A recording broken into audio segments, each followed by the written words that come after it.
Hey, it's Jen Thoden with YourColorStyle.com, and I have a very special guest with me today. Her name is Lori Kirstein, and I was first introduced to her when she invited me to be one of the guest speakers on one of her summits. It was called the 28-Day Outrageous, Courageous Confidence Summit, and it was just a phenomenal event, and we had so many special speakers on there, and I just had this connection with Lori. And we talked several times before and after, and we just connect on an energetic level that I just love. And I wanted to bring her on and share with you her story and all that is so special about Lori. So let me give you a little bit of background on her. She is a crusader for women's confidence and authenticity, and that speaks to my heart completely, because I am all about authenticity, and you need that confidence to really express yourself. Her business name pretty much tells it all. The Goodbye Good Girl Project. I love it.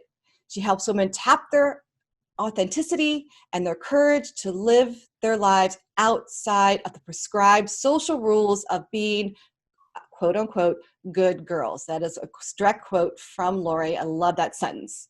She is the host of her own online TV show on Awake TV. It's called Goodbye Good Girl, the feminine face of business leadership. Oh, I said leadership. I thought it was leadership. Oh, we'll come back to that in a second. It's not actually business leadership. If I typed that, I apologize. Oh, yeah, you typed. Well, no, I'm like reading, scanning, and introducing you, and I see that. Oh, it's doing great. We're going to talk about it anyway. So, and she has a year-long coaching program, which I'm sure she'll talk about, called The Confident Leader, and she features and again, she'll talk about this, place signature system, and has its byline, a woman's place in her power. Lori, you are a very busy woman. I'm so excited to have you here and to share not only your story, but some of these great things I just mentioned in your intro. You've got so many exciting things going on, and I'm so excited for you. Oh my God, thank you. It's an explosion of activity, explosion of self-expression. And I just want to mention how I'm dressed. I felt like being sparkly today. And then it occurred to me as I showed up that I'm showing up to the color expert wearing black. That strikes me as hilarious. I do not judge your color choice, and I appreciate the sparkly. Everyone needs the sparkle. Yeah. You know what? You do you. Wear whatever you feel makes you feel really good for whatever it is you're doing. So I love it. I feel great. I mean, I've been in this apartment for 5 months, like everybody else, wherever they are, So I'm like, hey, I'll get dressed like I'm going to the bed. You know what? Right. I should have put a gown on too. You didn't tell me. Oh my God, that would be so great. We should have like all of the people in your group. We'll all have this like live Zoom tea party together where everyone the dresses up. That would be great. We'll all be in gowns and our hair will be all up and fancy. Absolutely. Absolutely. I love it. Oh, it's so exciting. Okay, so Lori, I did a whole long intro there of all the things you're doing, but I would like to back up a little bit because I know that this didn't just happen, and there was a journey there to get to all this exciting stuff that's happening in your life now. So would you share with us a little bit more about your story and how you went from wherever to now, how you got to here? Yeah, and it's a story that I actually love to share because a lot of us women, I would say probably 99.9% of us, we think that we have to be perfect. We think that we have to be a certain type of person to succeed and all that kind of thing. And we have plenty that makes us do that. And I've absolutely been to my bottom. And I've come back, and I know you know about that because you've been to your bottom and you've come back. And it is so important to me to tell women, especially who are struggling, that this is not the definition of you. It's not the end of you. So it's important to me to share what's happened to me. I mean, I grew up in an upper middle class home, and when my parents passed, each of them passed relatively early. I ended up with a bit of money, not enough to go, well, I don't have to ever work again, not like that, but enough in my 40s that I was like, okay, what do I do now? And I decided I would invest more of my time in my desire to be a professional actress because I already was professional, but I was in Ohio. I thought, I'll go to California. So I went to California, and when I came back from California without that money, I was homeless, I was unemployed, I was a mess because I had a hip that had gone. And in California, they don't like to give you a new hip if you're under 65. Wow. So I came back very broken. I came home very broken. And I honestly just didn't, I had to be honest and say to myself, I don't even know if you're going to make it out of this, girl. But you have to keep going. You have to find all of the spiritual sort of beliefs that you have and actually put them into action in practical ways. You have to find out what that means. You have to do that. You have to move forward. And I started being a virtual assistant. I started working for myself, which I'd always wanted to do anyway. I wanted to be able to not have to do the whole corporate thing and do my own thing. Because corporations were always upset with me because I always have an opinion. And they wanted me to just keep my little slot, which is how corporations work. They have people in slots doing their thing. Mm-hmm. And I was always breaking the walls of my slot. So it was like, not a good match. So here I was working. I wasn't making a ton of money, but I was starting that entrepreneurial journey. And I ended up going back to work for a corporation for a couple of years. And then COVID hit. And I'm realizing that I sort of skipped over how I got out of homelessness. But the fact is that it was this corporate job that I found. And the way that I found that was when I was doing these little bits and pieces of jobs to just get by, little part-time things. And I took a job working as a salesperson for the local theater that is the most popular theater here, Playhouse in the Park. And it's been here for decades, and it's a remarkable theater. And I thought, well, I'll go work on phones. At least I can get commission, and we'll see what happens. Well, it turns out I'm a terrific salesperson. I did not know that. Yeah. So suddenly I'm like, oh, I get it. Like, I can do sales without selling my soul. I can do sales as sharing. Oh my God. And I started to discover this whole other set of aspects of me. And so I went to work for Macy's for 2 years, and the first year was sales. And I became a top salesperson in like 2 weeks. And I was like, oh, this is interesting. So now that I've been laid off because of COVID, I said to myself, okay, I can either sit here and, eat bonbons and watch TV, or, which I will lose my mind, or I can do something. So I started looking around for ways to start to step into my business that was already existent on the side in a bigger way. And now something's happening.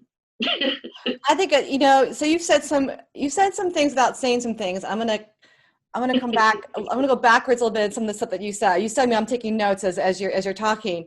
Yeah. So the first thing I want to ask you is,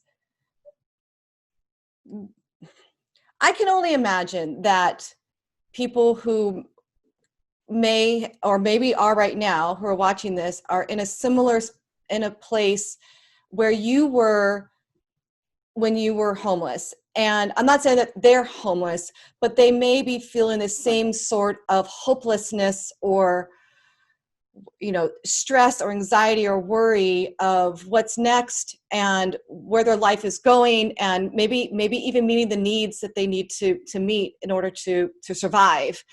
And you had mentioned, that you had sort of gotten yourself out of that, but I think there's a little bit more there, because you had said to me that this wasn't like, 2 months and then boom, now you're working. Can you describe a little bit of like what made you kind of get off your ass and then start doing to get yourself out of it? Like what were you thinking? Like panic.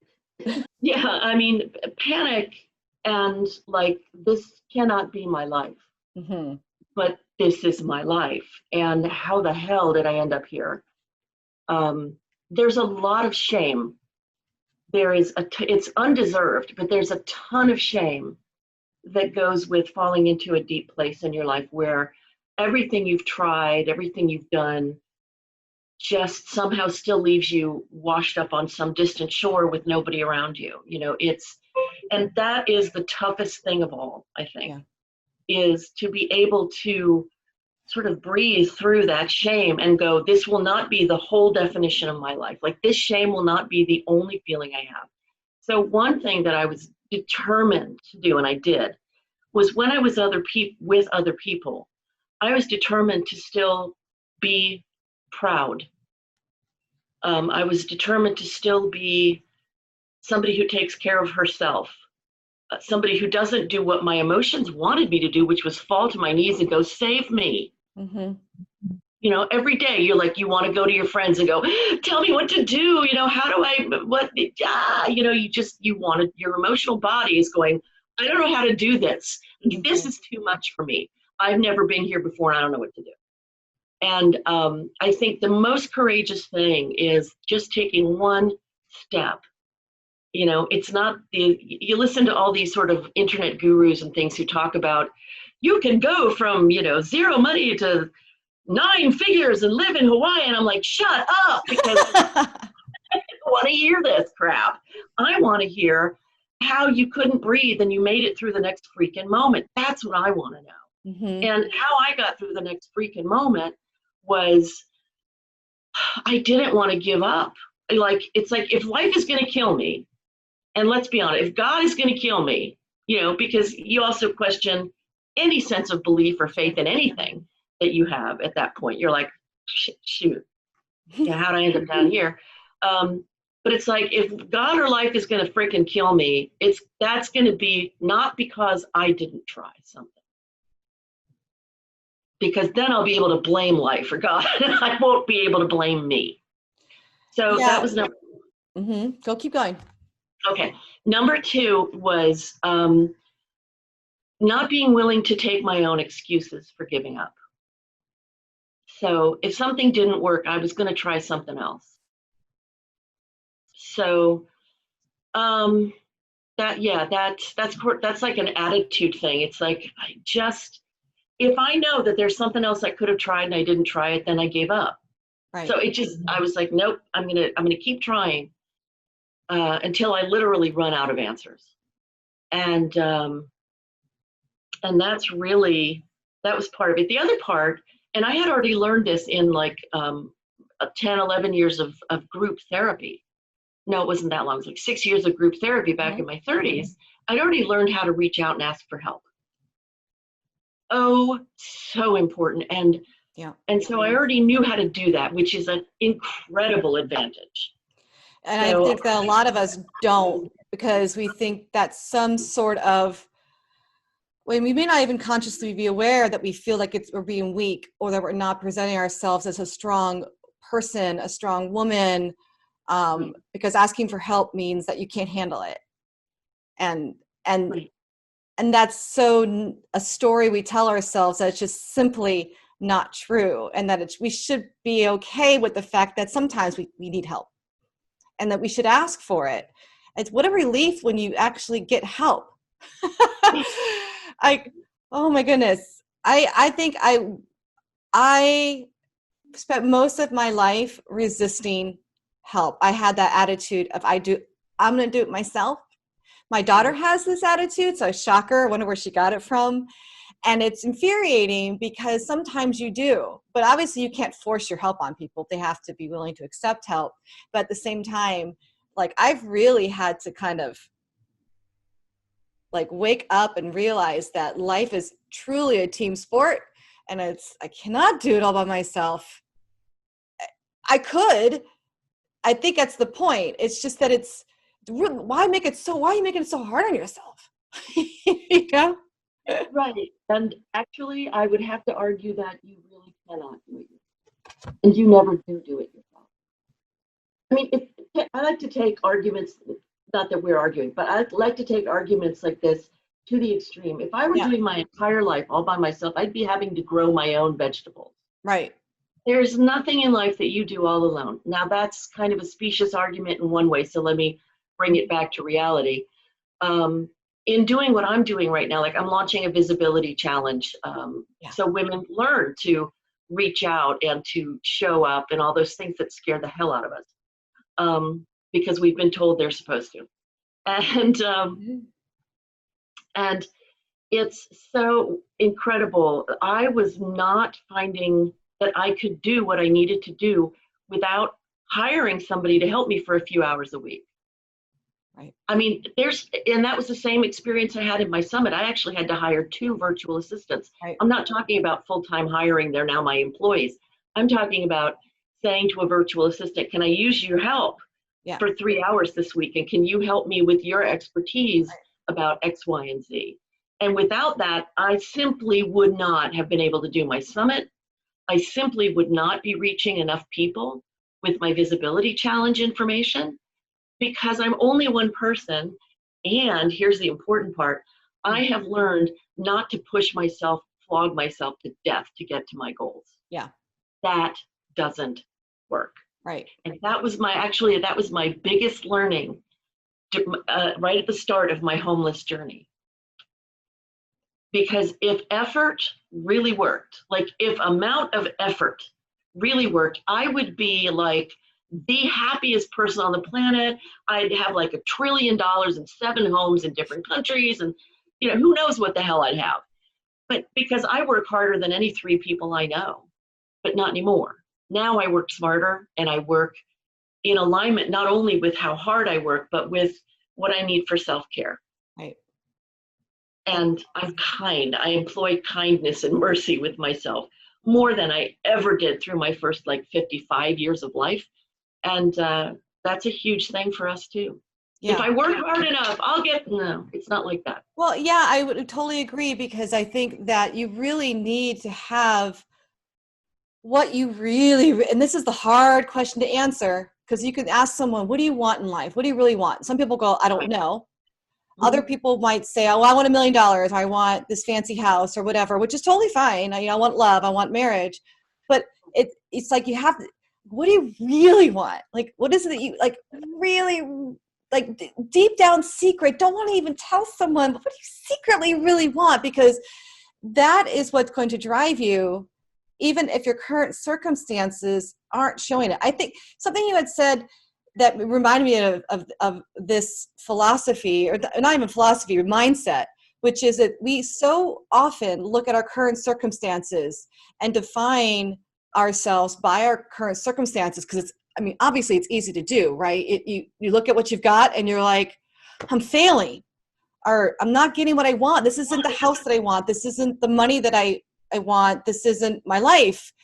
And it is so important to remember that our current circumstances are as a reflection of everything that's already done. Even as of 5 minutes ago, it's already done. And you don't even know what the future holds yet. So start thinking about that. And you had said it, do something, take steps. It doesn't necessarily have to feel like you won't know if it's the right steps, but you have to do something. Yeah. I do want to add something to that brilliant perspective, which is, while we don't, the whole idea of we don't know if it's the right step. We never, first of all, I'm all about language. I'm like a total language geek. I'm like, and it's important to be a language geek, because words have deep emotional meaning for each of us. It's important to choose the ones that we really want to use that will strengthen us. Forget like, oh, how I speak is going to inform my future. I'm not talking about that. I'm talking about, if I say to myself, oh, I'm a nice girl, I can't, my head just tilted. I'm like, I'm a nice girl. But if I say I'm a kind person, that means I get to be included, and I feel my body feel stronger. So I'm mentioning all of that because when I made that decision to go and be a salesperson, to try this thing that I never wanted to try, it was because there was something in it that I did love, which was theater. And I was going to get to see professional, high quality theater for free. And beggars can't be choosers. Excuse me. Oh my. I think, here we go, water, just a second. And the beggars can't be choosers thing, it doesn't mean that you take the crappiest thing going. Mm-hmm. It really doesn't. There should be something. I mean, if you really are like at your last shekel and you've got to take just anything, great, but then be looking for the thing that doesn't have absolutely nothing in it. Right. Maybe it doesn't have everything in it, but it has something in it. Right. Because at that point, your survival is your job. Right. That's your job one, is your survival, so that you can get to thriving. And so like with the theater thing, I thought, well, I love talking to people. Love it. So I'll get to talk to people. So when you're thinking about what is that thing that you need to do to get yourself to move forward, find something in something that you can do that you go, yeah, okay, I can rest on that a little. Yeah, that is really, I think, critical to our soul. Yes. It doesn't feel good to be in survival mode.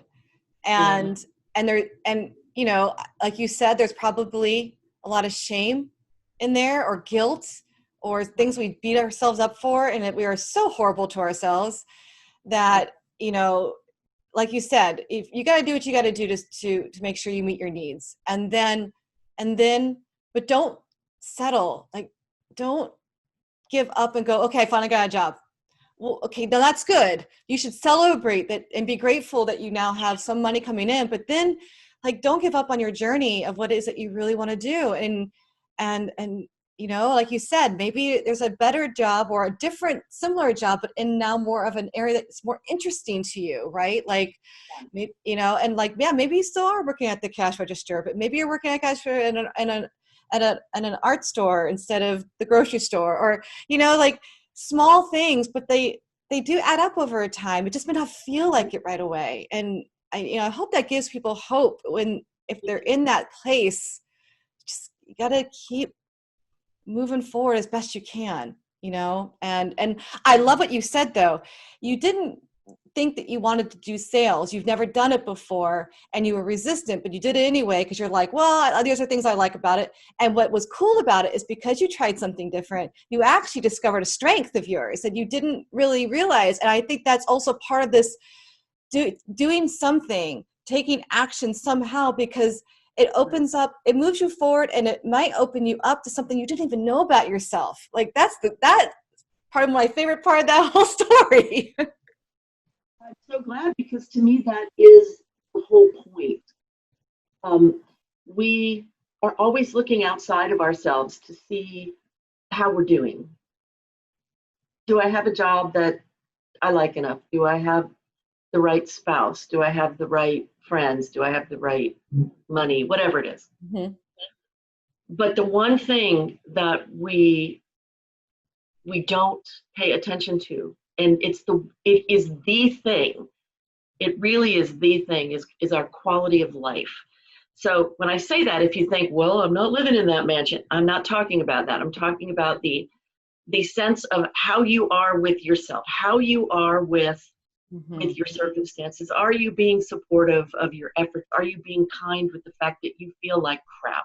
Are you reaching out to whatever it is in your experience that will bring you something better, rather than just settling for beating up on yourself for not having succeeded or for being in a tough spot? And trust me, I have in my life been the panic queen. I also had 30 years of clinical depression. I know what it is to despair. I intimately know that one. And it sucks. It just does. And you can't just go, okay, I'm going to go from God, my life sucks, to I'm fine. You can't just, that's not like an on and off switch. That's a journey. Mm-hmm. And you have to really start finding the things about yourself which are who you want to be once you get there. So for me, when I was, and I was really fortunate, I did not have to live in my car. I did not have to live on the street. I had people who took me in. It fried those friendships Yeah. because it's hard to live with people even when you love them. Mm-hmm. And these were people doing me a kindness. And it fried the friendships hard as I tried. And boy, I'm really good. I was a really good house guest. I knew how to stay out of the way. I knew how to respect people's property and things like that. And that's what happened. Oh God, what was my point? I don't know, but it was, I let you go because that was so inspiring and so good. That's good. So now you are at a point where there's a lot happening and you've got a lot going on. So let's talk a little bit about some of the really exciting stuff. So you have your new TV series. So tell us a little bit about that because I'm so excited for you. Oh my God. And it came to me through the summit because one of the people I interviewed, she asked me, hey, I've got my own TV show. Can I interview you? And I'm like, cool. Yeah, of course you can. And then it hit me like 4 or 6 weeks later. I'm like, hello, can I have my own? Because let me connect you with the person, So Awake TV network is astonishing. It only started last November.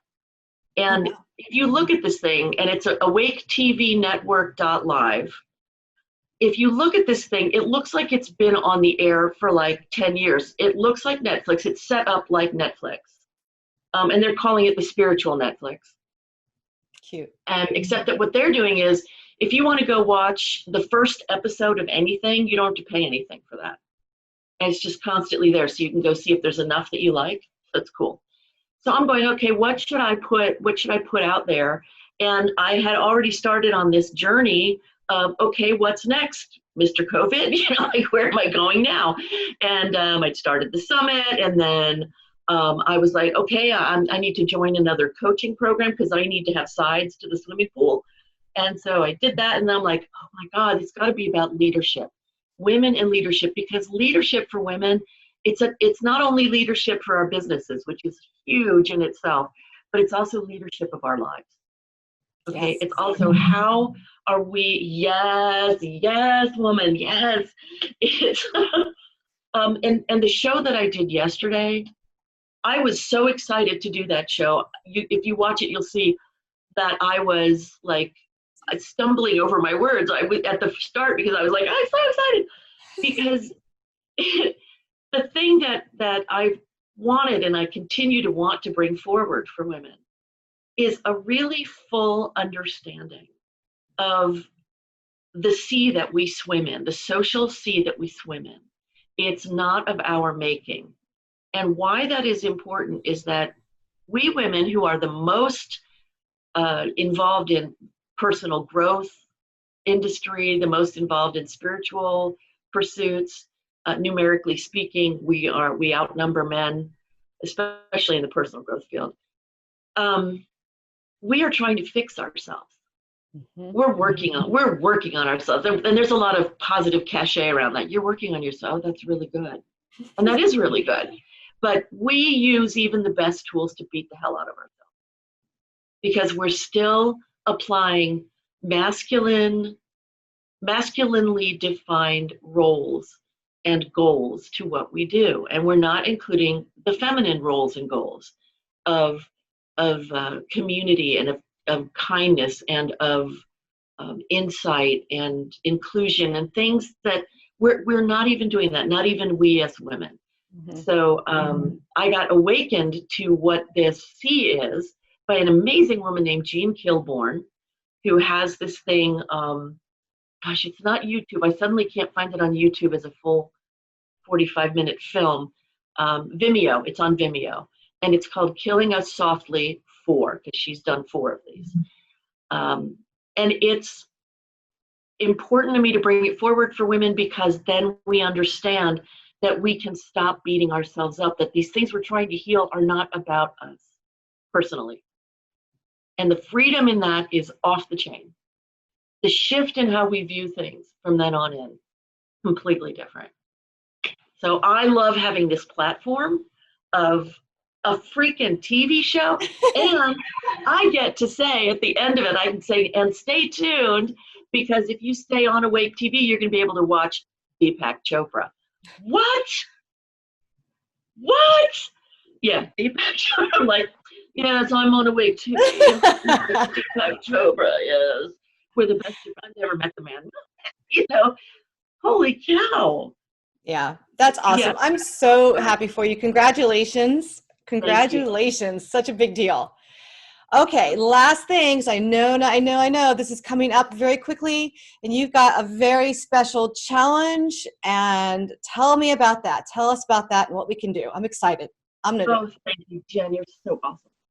Yeah, I have this visibility challenge that I mentioned, and it is for women, entrepreneurs, businesswomen, women who work for other people. I mean, if you want to be more visible, more empowered in who you are, this is the challenge for you.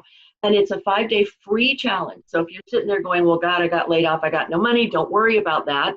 It's a free 5-day training. It starts with talking about confidence. What the heck is that? Does confident mean I have to be like, hey, I'm cool every minute? No, it doesn't. Like, how do I really embrace confidence in ways that are strong and stable and that I can use even when I'm freaking? That's a good trick. Also, authenticity, because authenticity it may shake up your world at first if you're not used to being madly authentic, but it's going to get you where you want to be. It's going to get you where you want to be. Then we're going to talk about storytelling, telling your story. It is so empowering to do that because it does shame busting, first of all. People will tell you, my God, you're amazing, which makes you see yourself a whole different way, really self-respecting. It's lovely. And also it inspires other people to not feel so bad about them. And therefore you're doing the deepest service you can do for other people. Ding. Win, win, win, win. Then, because I'm an actor also, and people are living on video these days, the 4th day is all about the actor secrets to being on video and being comfortable and sharing your warmth and things like that. And the 5th day is all about, okay, how are you going to step into your visibility now? What is the best way for you personally to take a next step? Okay, a next step. And then I'm going to have some bonus people on for, a couple days too. So it's great. And all you have to do is go to goodbyegoodgirl.com/visibility challenge. Okay. And I think you have to put a .html on there. But if you have any trouble, I'll give the info to Jen. And yeah, we'll put that link in the description below the video and on the blog post page. People can definitely get there without having to memorize that. And so you said a couple of things, and I want to make sure that our audience knows that this is for them. Number one, correct me if I'm wrong, but leadership is not about necessarily being the boss or a manager. It's about leadership in how you are showing up in your life, in your family, your relationships, and of course as well, that includes work relationships or personal relationships. And so that leadership quality, people always assume when they see books about leadership that if they're not running a company or they're not a manager up in a corporation, that's not for them. But it is. It's how you level yourself up, whether it's in your career or just in your life, how you think about yourself and how people see you. It's really, really important. The second thing that you said was, you had said being able to, on video. yes. I think that some people who heard that, because I know that I got triggered a little bit, and I'm on video all the time, they may die from that. But I definitely think that it's not good. And to correct me if I'm wrong on this one, for those who want to do more on video and they've always been a little bit shy about speaking their voice, this is going to be probably amazing for them, and hopefully have some breakthroughs as far as just kind of pushing yourself out into that discomfort zone. But I think also, I would imagine that even if you didn't want to turn the video camera on, I think it's about speaking your truth in general, being vulnerable, right? It is vulnerability. Or to somebody that you need to voice something. I feel like that exercise would be good for them too, right? I think that is deep and perfect. Yeah. because it's always about vulnerability. Yeah. And, you know, it's hard enough to be vulnerable with other people. I mean, that is freaking hard. Yes. You know, there's that thing that they call the afterburn, like you tell your truth and you feel strong in that moment, maybe not. But then afterwards you're like, oh my God, what did I just do? And you just want to hide under the bed and hit yourself with a Nerf bat or something. You're like, oh no. So, that's why I built this challenge the way that I did, because when you find the elements of yourself that you can really depend on, that you really do already feel at least somewhat good about, and you're like, yeah, I know that that's there, I know that's a thing I do or am, then when you are vulnerable, you can fall back on those things to give you the strength you need to not run from that growth. Because it's easy to run from growth. It's easy. Yeah. Awesome. Lori, thank you so much for coming on and talking with me. I love everything you said on this video, and I want everyone who's watching and listening to check out the link for that challenge. It's free, and I know I haven't done it yet. It starts Monday. That's their thing. It starts what's the 17th. date? It's August 17th, just in case people watch it. Now, if someone sees this on the 18th, will they be able to join anyway? Yeah, absolutely. And thank you for that question. Yes, because all of the videos will be live. It's a live event. And so if you're in there live, it takes place in my Facebook group. So you can either join the group first or sign up. Either way you do it, you'll be good. So it'll be live at noon Eastern Standard Time every day. And then the videos will stay in the group, stay up in the group until about the following Tuesday. Okay, so people who come in that might be a couple days late can just catch up and join in the conversation on the awesome. So so that link will be in the description below this video for everyone that's watching. Sign up. You've got nothing to lose and everything to gain. I know that I'll be there, so I'm super excited. And Lori, thank you really so much for talking with me. And I just wish you all the best success in all the things that you're doing. You're bringing so much value to this world and to the community. So thank you so much. Oh, Jen, you're just such a delight. Thank you so much. And I appreciate the opportunity to share me, to whatever effect that has. That's not in my grasp. So thank you so much. You're very welcome. Okay, bye for now.